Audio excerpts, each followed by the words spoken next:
Sejahtera buat kita semua pada pagi hari ini. Kita sudah bersama-sama merayakan hari Natal, ya, dan kita bersukacita di dalam mengakhiri penghujung tahun 2022 ini.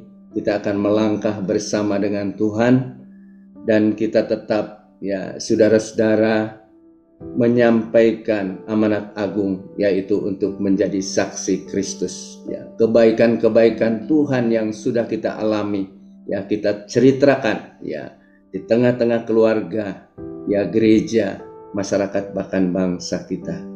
Puji Tuhan, saudara-saudara. Ya, saya screen dulu, ya.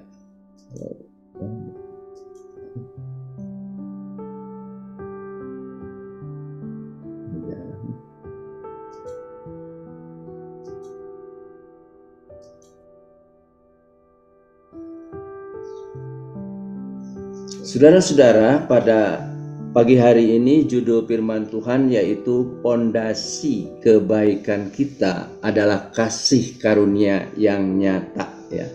Diambil di dalam surat Titus, ya, 2 ayat 11 sampai 14. Demikian bunyi firman Tuhan di dalam perikop, kasih karunia Allah menyelamatkan semua manusia. Ya.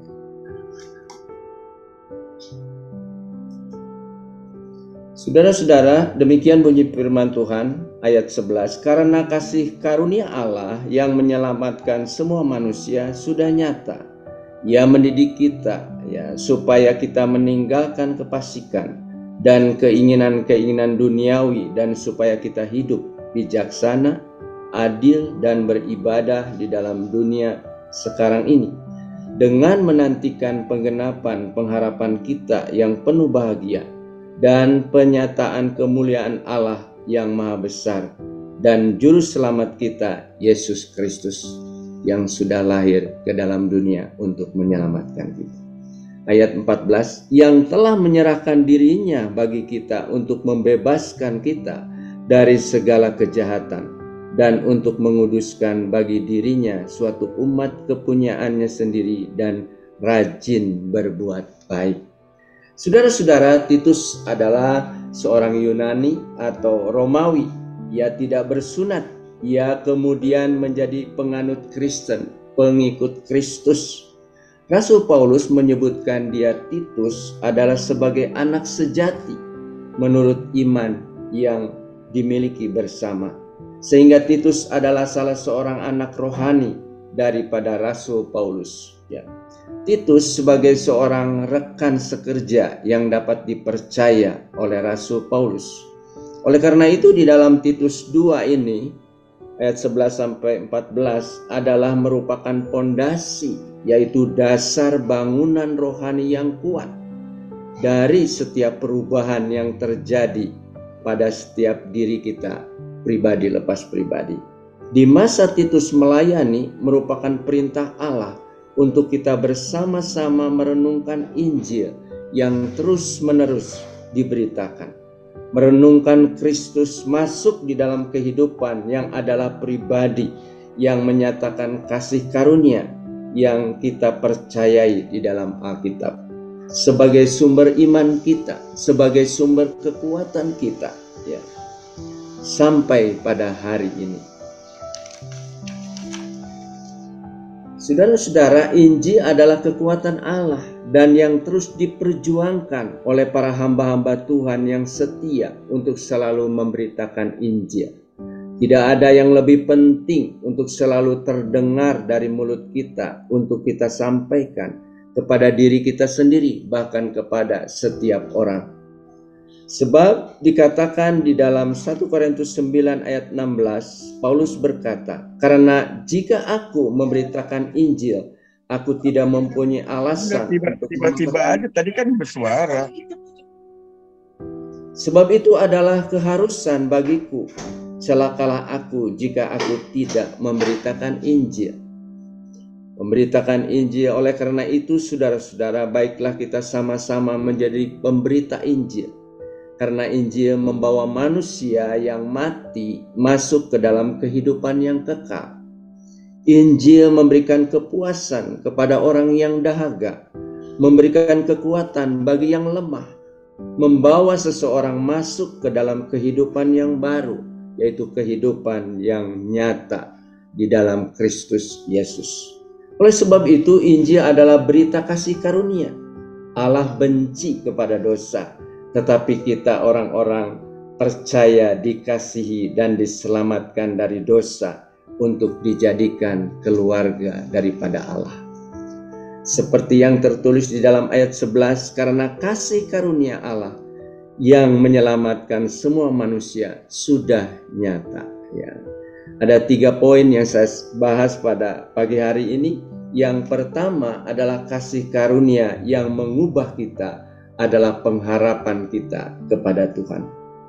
Di dalam Titus 2 ayat 13, dengan menantikan penggenapan pengharapan kita yang penuh bahagia dan penyataan kemuliaan Allah yang maha besar dan juru selamat kita Yesus Kristus.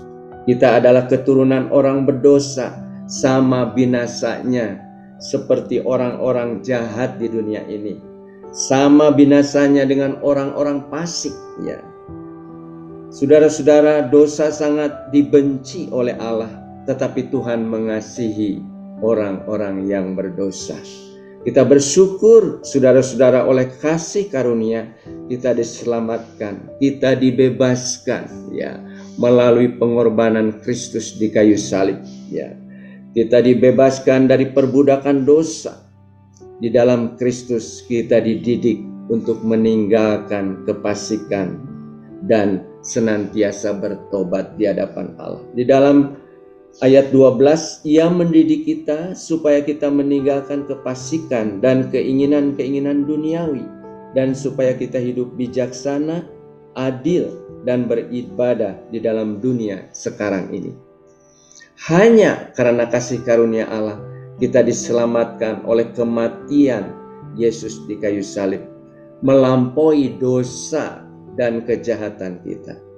Oleh sebab itu, puji Tuhan, ya, pengorbanan Kristus adalah pengorbanan yang sempurna untuk menyelamatkan setiap orang berdosa. Bahwa oleh kasih karunia, kekristenan hari ini masih ada, dan keselamatan hanya oleh kasih karunia saja.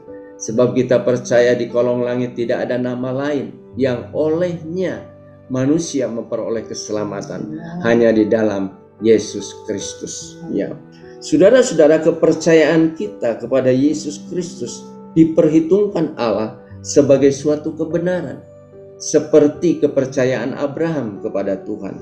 Itu yang pertama. Yang kedua, kasih karunia Allah memberikan kekuatan yang baru. Dari hari lepas hari, minggu lepas minggu, bulan lepas bulan, bahkan tahun lepas tahun, kita diubah oleh kekuatan daripada Allah, ya, memberi kekuatan yang baru.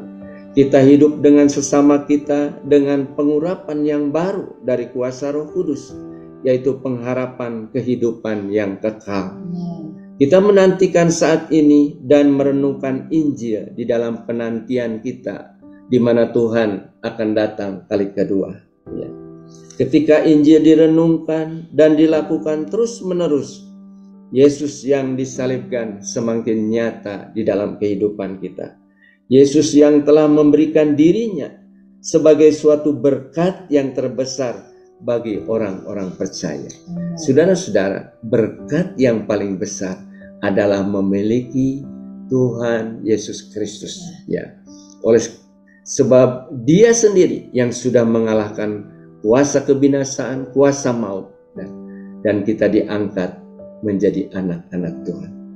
Kita mendapatkan kekuatan yang baru dari kuasa Roh Kudus untuk tetap hidup menjadi seorang yang lebih baik dari apa yang telah kita lakukan.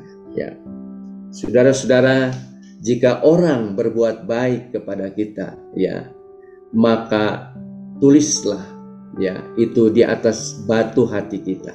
Ya. Tetapi jika kita berbuat baik kepada orang lain, tulislah di atas pasir. Apabila ombak datang, maka nama kita itu hilang. Ya. Tetapi ingat, saudara-saudara, Segala sesuatu kita boleh lupa, tetapi pengorbanan Kristus di kayu salib 2000 tahun yang lalu tidak boleh kita lupakan. Haleluya. Saudara-saudara, tentu itu bukanlah kebaikan untuk memuliakan diri kita. Kita berbuat baik supaya Kristus dikenal oleh banyak orang, ya, supaya mereka pun boleh percaya, bertobat, dan menerima Kristus, sehingga mereka juga memperoleh keselamatan. Karena itulah Kristus harus diberitakan, harus dimasyhurkan, karena hanya Dialah sumber dari segala keselamatan jiwa kita. Tanpa Yesus, manusia binasa. Manusia mati di dalam dosa. Manusia tanpa Yesus akan semakin jahat, kosong, hampa, ya, semakin tidak berdaya oleh kuasa dosa. Oleh karena itu, Rasul Paulus berkata di dalam surat Roma 7 ayat 24-25, "Aku manusia celaka. Siapakah yang akan melepaskan aku dari tubuh maut ini? Tetapi syukur kepada Allah oleh Kristus Tuhan kita." Kita sadar betapa besarnya dosa dan kesalahan kita. Kita melihat kegelapan yang nyata, yaitu jurang kebinasaan, jikalau kita tidak percaya kepada Yesus yang disalibkan.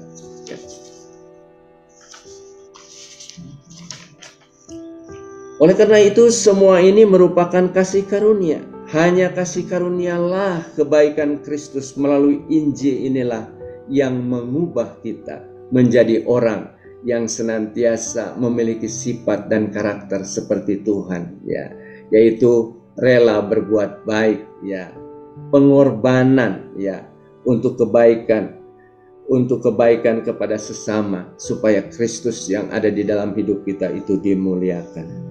Sehingga kita berserah untuk taat kepada Kristus Tuhan. Kristus Yesus adalah Raja di atas segala raja dan Juru Selamat kita. Injil inilah yang mengubah kita dari dalam untuk menunjukkan karya Allah yang tidak dapat dikerjakan oleh tangan kita sendiri, hanya dapat dikerjakan oleh Allah, ya. Tetapi hanya dapat dikerjakan oleh tangan Allah sendiri. Oleh sebab itu, ya, kita menyadari betapa tidak ada harganya kita, tetapi kita bersyukur, ya, karena kebaikan Tuhan, maka kita berharga di mata Tuhan. Di dalam Roma 1 ayat 16 dikatakan, Injil itulah kekuatan Allah. Sebab aku mempunyai keyakinan yang kokoh di dalam Injil. Karena Injil adalah kekuatan Allah yang menyelamatkan setiap orang percaya. Pertama-tama orang Yahudi, tetapi juga orang Yunani.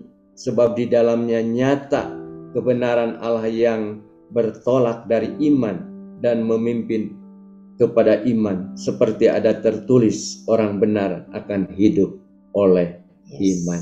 Ya. Saudara percaya bahwa kita hidup adalah oleh iman. Perjalanan kita bukan dengan penglihatan, tetapi dengan iman kepada pribadi Kristus. Yang ketiga, yang terakhir adalah Allah senantiasa menolong kita.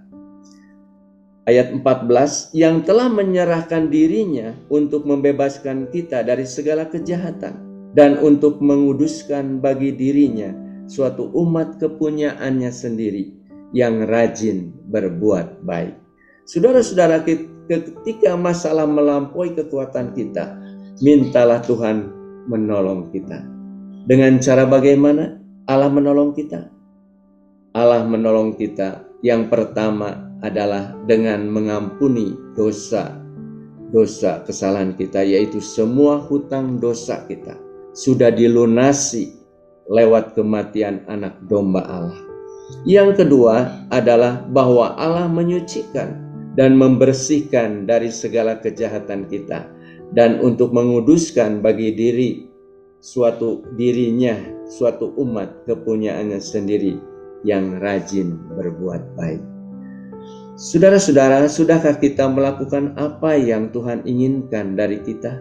Dan apakah orang-orang sekitar kita dapat melihat kehidupan kita sebagai umat tebusan yang rajin berbuat baik? Tuhan ingin agar kabar keselamatan ini sampai kepada semua orang, kepada bangsa-bangsa lain. orang-orang yang mau menerima pemberitaan kabar baik ya, yang kita sampaikan, karena mereka melihat kehidupan yang nyata dari kehidupan kita yang senantiasa berbuat baik. Karena apa, saudara-saudara? Karena kita memiliki fondasi kebaikan yang berasal dari kasih karunia yang kita terima daripada Allah. Sekali lagi, 3 poin ini adalah, yang pertama adalah kasih karunia mengubah kita, merupakan satu pengharapan kita yang pasti di dalam Kristus. Yang kedua, kasih karunia Allah memberikan kekuatan yang baru. Yang ketiga, Allah senantiasa menolong kita. Di dalam kesimpulannya, bahwa keselamatan di dalam Tuhan Yesus yang diberikan Bapa kepada manusia yang telah jatuh di dalam dosa dan kehilangan kemuliaan Allah. Manusia yang tidak layak sama sekali sesungguhnya telah menerima kebaikan dari Tuhan, yaitu menerima kasih karunia daripada Allah. Saudara-saudara, satu contoh seorang perempuan yang bernama Rahab yang telah menerima kasih karunia dari Tuhan. Seorang perempuan yang tinggal di kota Yeriko dan membantu menyembunyikan mata-mata Israel, sehingga ia dan keluarganya tidak turut terhukum atau terbunuh. Mereka selamat saat kota Yeriko direbut oleh bangsa Israel di bawah pimpinan Yosua. Kita adalah perempuan-perempuan, mempelai perempuan. Kita percaya, kita menantikan Yesus sebagai mempelai laki-laki. Oleh sebab itu kita bersyukur, seperti Rahab itulah kehidupan kita. Kita memperoleh kasih karunia oleh karena kebaikan Tuhan. Terima kasih untuk kesempatan pagi hari ini. Kiranya Tuhan memberkati kita semua. Amin. Puji Tuhan.